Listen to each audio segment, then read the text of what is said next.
I'm Louis. Today, we'll look at getting the most out of the Foundation Models framework.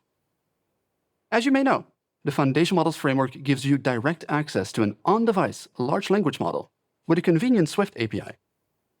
It's available on macOS, iPadOS, iOS, and visionOS.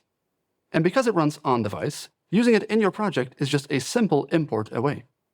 In this video, we will look at how sessions work with Foundation models, how to use Generable to get structured output, how to get structured output with dynamic schemas defined at runtime, and using tool calling to let the model call into your custom functions. Let's start simple by generating text with a session.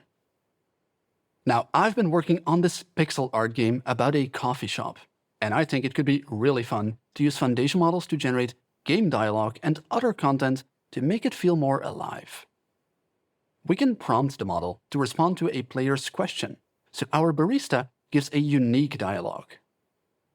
To do this, we'll create a language model session with custom instructions. This lets us tell the model what its purpose is for this session. And for the prompt, we'll take the user's input. And that's really all it takes for a pretty fun new game element. Let's ask the barista, how long have you worked here? And let it respond to our question. That was generated entirely on device. Pretty amazing. But how does this actually work? Let's get a better sense of how Foundation models generates text and what to look out for. When you call respond to on a session, it first takes your session's instructions and a prompt, in this case the user's input, and it turns that text into tokens. Tokens are small substrings, sometimes a word, but typically just a few characters. A large language model takes a sequence of tokens as input, and it then generates a new sequence of tokens as output. You don't have to worry about the exact tokens that Foundation models operates with. The API nicely abstracts that away for you. But it is important to understand that tokens are not free. Each token in your instructions and prompt adds extra latency. Before the model can start producing response tokens, it first needs to process all the input tokens. And generating tokens also has a computational cost, which is why longer outputs take longer to generate. A language model session is stateful. Each respond to call is recorded in the transcript. The transcript includes all prompts and responses for a given session.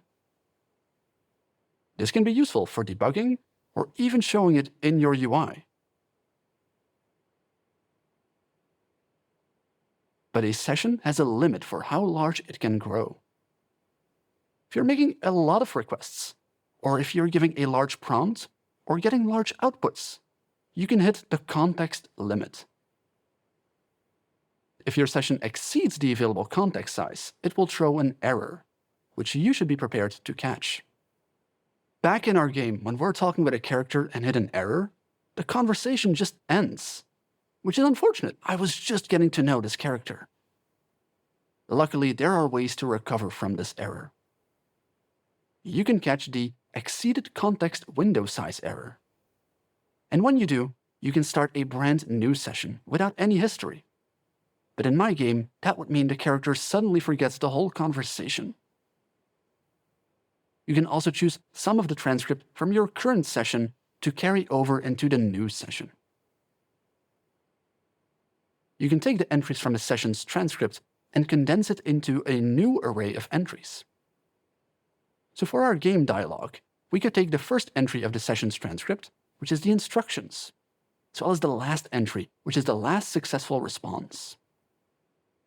And when we pass that into a new session, our character is good to chat with for another while. But keep in mind, the session's transcript includes the initial instructions as the first entry. When carrying over a transcript for our game character, we definitely want to include those instructions. Including just a few relevant pieces from the transcript can be a simple and effective solution. But sometimes, it's not that simple. Let's imagine a transcript with more entries.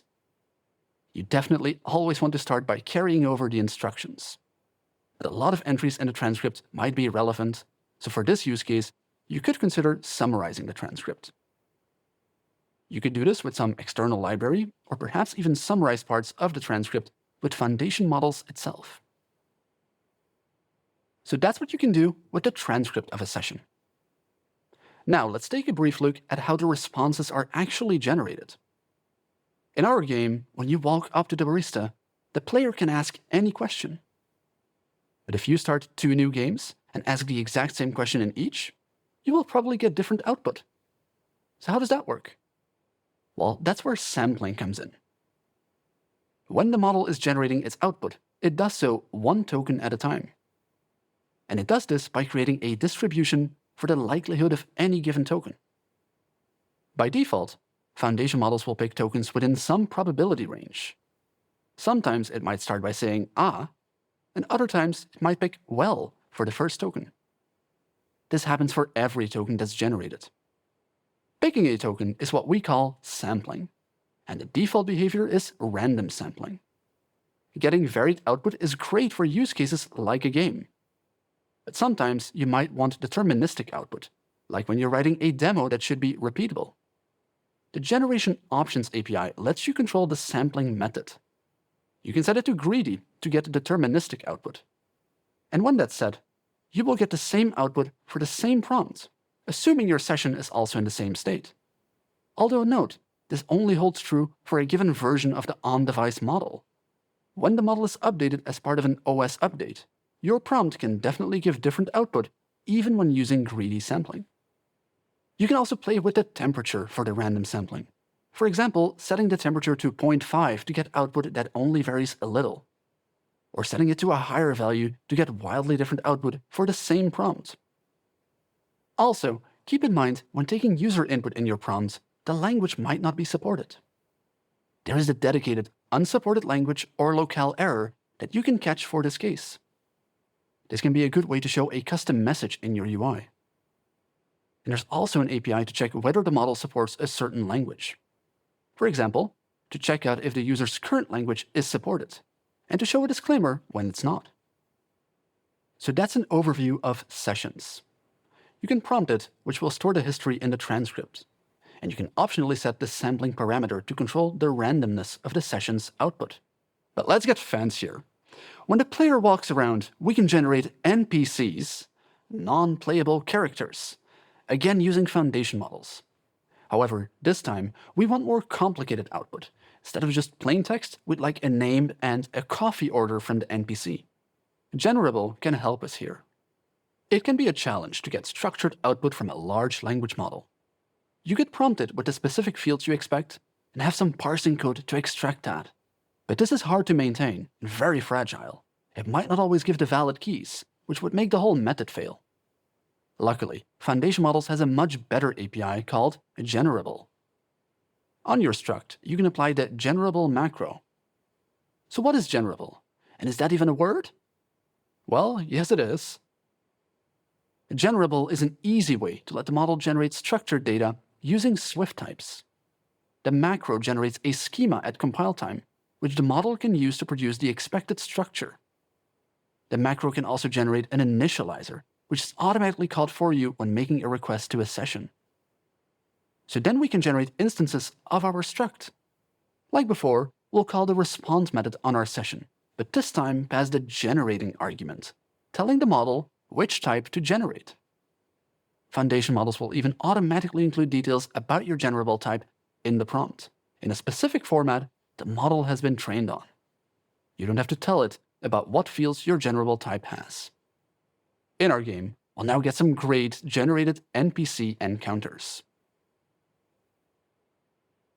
Generable is actually more powerful than it might seem. At a low level, this uses constraint decoding, which is a technique to let the model generate text that follows a specific schema. Remember that schema that the macro generates. As we saw before, an LLM generates tokens which are later transformed into text. And with Generable, that text is even automatically parsed for you in a type-safe way. The tokens are generated in a loop, often referred to as the decoding loop. Without constraint decoding, the model might hallucinate some invalid field name, like first name instead of name, which would then fail to be parsed into the NPC type. But with constraint decoding, the model is prevented from making structural mistakes like this. For every token that's generated, there's a distribution of all the tokens in the model's vocabulary. And constraint decoding works by masking out the tokens that are not valid. So instead of just picking any token, the model is only allowed to pick valid tokens according to the schema. And that's all without needing to worry about manually parsing the model's output, which means you can spend your time on what truly matters, like talking to virtual guests in your coffee shop. Generable is truly the best way to get output from the on-device LLM, and it can do so much more. Not only can you use it on structs, but also on enums. So let's use that to make our encounters more dynamic. Here, I've added an encounter enum with 2 cases. The enum can even contain associated values in its cases. So let's use that to either generate a coffee order or to have someone that wants to speak to the manager. Let's check out what we encounter in our game now. Wow, someone really needs a coffee. Clearly, not every guest is as easy to deal with, so let's level this up by, well, adding levels to our NPCs. Generable supports most common Swift types out of the box, including int. So let's add a level property. But we don't want to generate any integer. If we want a level to be in a specific range, we can specify this using a guide. We can use the guide macro on our property and pass a range. Again, the model will use constraint decoding to guarantee a value in this range. While we're at it, let's also add an array of attributes to our NPC. We can again use a guide, this time to specify we want exactly 3 attributes for this array in our NPC. Keep in mind, the properties of your generable type are generated in the order they are declared in the source code. Here, name will be generated first, followed by the level, then the attributes and encounter last. This order can be important if you're expecting the value of a property to be influenced by another property. And you can even stream property by property if you don't want to wait until the full output is generated. The game is pretty fun now, almost ready to share with my friends, but I noticed the names of the NPCs aren't exactly what I had in mind. I would prefer to have a first and last name. We can use a guide for this, but this time just provide a natural language description. We can say our name should be a full name. And this is effectively another way of prompting. Instead of having to describe different properties in your prompt, you can do it directly in your generable type. And it gives the model a stronger relation for what these descriptions are tied to. If we walk around in our game now, we'll check out these new names in action. Here's an overview of all the guides you can apply to different types. With common numerical types like int, you can specify the minimum, maximum, or a range. And with array, you can control the count, or specify guides on the array's element type. For string, you can let the model pick from an array with any off, or even constrain to a regex pattern. A regex pattern guide is especially powerful. You may be familiar with using a regex for matching against text. But with foundation models, you can use a regex pattern to define the structure of a string to generate. For example, you can constrain the name to a set of prefixes. You can even use the regex builder syntax. If this renews your excitement in regex, make sure to watch the timeless classic Meet Swift Regex from a few years ago. To recap, Generable is a macro that you can apply to structs and enums, and it gives you a reliable way to get structured output from the model. You don't need to worry about any of the parsing, and to get even more specific output, you can apply guides to your properties. So Generable is great when you know the structure at compile time. The macro generates the schema for you, and you get an instance of your type as output. But sometimes you only know about a structure at runtime. That's where dynamic schemas can help. I'm adding a level creator to my game, where players can dynamically define entities to encounter while walking around in the game. For example, a player could create a riddle structure, where a riddle has a question and multiple choice answers. If we knew this structure at compile time, we could simply define a generable struct for it. But our level creator allows for creating any structure the player can think of. we can use dynamic generation schema to create a schema at runtime. Just like a compile time defined struct, a dynamic schema has a list of properties. We can add a level creator that can take a player's input. Each property has a name and its own schema, which defines its type. You can use the schema for any generable type, including built-in types such as string. A dynamic schema can contain an array where you then specify a schema for the element of the array. And importantly, a dynamic schema can have references to other dynamic schemas. So here, our array can reference a custom schema that is also defined at runtime. From the user's input, we can create a riddle schema with two properties. The first is the question, which is a string property, and secondly, an array property of a custom type called answer. And we'll then create the answer. This has a string and boolean property.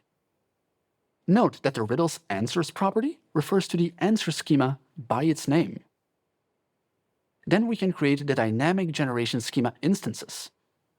Each dynamic schema is independent, meaning the riddle dynamic schema doesn't actually contain the answers dynamic schema. Before we can do inference, we first have to convert our dynamic schemas into a validated schema. But this can throw errors if there are inconsistencies in the dynamic schemas, such as type references that don't exist. And once we have a validated schema, we can prompt a session as usual. But this time, the output type is a generated content instance, which holds the dynamic values. You can query this with the property names from your dynamic schemas. Again, foundation models will use guided generation to make sure the output matches your schema. It will never make up an unexpected field, so even though it's dynamic, you still don't have to worry about manually parsing the output. So now, when the player encounters an NPC, the model can generate this dynamic content, which will show in a dynamic UI. Let's check out what we run into. I'm dark or light, bitter or sweet, I wake you up and bring the heat. What am I? Coffee or hot chocolate? I think the answer is coffee. That's correct. I think my players will have a lot of fun, creating all sorts of fun levels. To recap, with the Generable macro, we can easily generate structured output from a Swift type that's defined at compile time. And under the hood, Foundation Models takes care of the schema and converting the generated content into an instance of your own type. Dynamic schemas work very similar, but give you much more control. You control the schema entirely at runtime and get direct access to the generated content. Next, let's take a look at tool calling, which can let the model call your own functions. I'm thinking of creating a DLC, downloadable content, to make my game more personal. Using tool calling, I can let the model autonomously fetch information. I'm thinking that integrating the player's contacts and calendar could be really fun. I wouldn't normally do that with a server-based model. My players wouldn't appreciate it if the game uploaded such personal data. But since it's all on-device with foundation models, we can do this while preserving privacy. Defining a tool is very easy with the tool protocol. You start by giving it a name and a description. This is what will be put in the prompt automatically by the API to let the model decide when and how often to call your tool. It's best to make your tool name short, but still readable as English text. Avoid abbreviations and don't make your description too long, or explain any of the implementation. Because remember, these strings are put verbatim in your prompt, so longer strings means more tokens, which can increase the latency. Instead, consider using a verb in the name, such as find contact, and your description should be about one sentence. As always, it's important to try different variations to check out what works best for your specific tool. Next, we can define the input for our tool. I want the tool to get context from a certain age generation, like millennials. The model will be able to pick a funny case based on the game state. And I can add the argument struct and make it generable. When the model decides to call this tool, it will generate the input arguments. By using Generable, This guarantees your tool always gets valid input arguments, so it won't make up a different generation, like Gen Alpha, which we don't support in our game. Then I can implement the call function. The model will call this function when it decides to invoke the tool. In this example, we'll then call out to the Contexts API and return a context name for that query. To use our tool, we'll pass it in the session initializer. The model will then call our tool when it wants that extra piece of information. This is more powerful than just getting the context ourselves, because the model will only call the tool when it needs to for a certain NPC. And it can pick fun input arguments based on the game state, like the age generation for the NPC. Keep in mind, this is using the regular Context API, which you might be familiar with. When our tool first is invoked, it will ask the player for the usual permission. Even if the player doesn't want to give access to their context, foundation models can still generate content like before. But if they do give access, we make it more personal. Let's walk around a bit in our game until we encounter another NPC, and this time, I'll get a name from my contacts. Oh, hi there, Naomi. Let's check out what she has to say. I didn't know you liked coffee. Note that language model session takes an instance of a tool. This means you control the life cycle of the tool. The instance of this tool stays the same for the whole session. Now in this example, because we're just getting a random character with our find contacts tool, it's possible we'll get the same contact sometimes. In our game, there are multiple Naomis now. And that's not right. There can only be the one. To fix this, we can keep track of the contacts the game has already used. We can add state to our find contacts tool. To do this, we will first convert our find contacts tool to be a class, so it can mutate its state from the call method. Then we can keep track of the picked contacts, and in our call method, we don't pick the same one again. The NPC names are now based on my contacts, but talking to them doesn't feel right yet. Let's round this off with another tool, this time for accessing my calendar. For this tool, we'll pass in the contact name from a dialog that's going on in our game. And when the model calls this tool, we'll let it generate a day, month, and year for which to fetch events with this contact. And we'll pass this tool in the session for the NPC dialog. So now, if we ask my friend Naomi's NPC what's going on, she can reply with real events we have planned together. Wow, it's like talking to the real Naomi now. Let's take a closer look at how tool calling works. We start by passing the tool at the start of the session along with instructions. And for this example, we include information like today's date. Then, when the user prompts the session, the model can analyze the text. In this example, the model understands that the prompt is asking for events, so calling the calendar tool makes sense. To call the tool, the model first generates the input arguments. In this case, the model needs to generate the date to get events for. The model can relate information from the instructions and prompt, and understand how to fill in the tool arguments based on that. So in this example, it can infer what tomorrow means based on today's date in the instructions. Once the input for your tool is generated, your call method is invoked. This is your time to shine. Your tool can do anything it wants. But note, the session waits for your tool to return before it can generate any further output.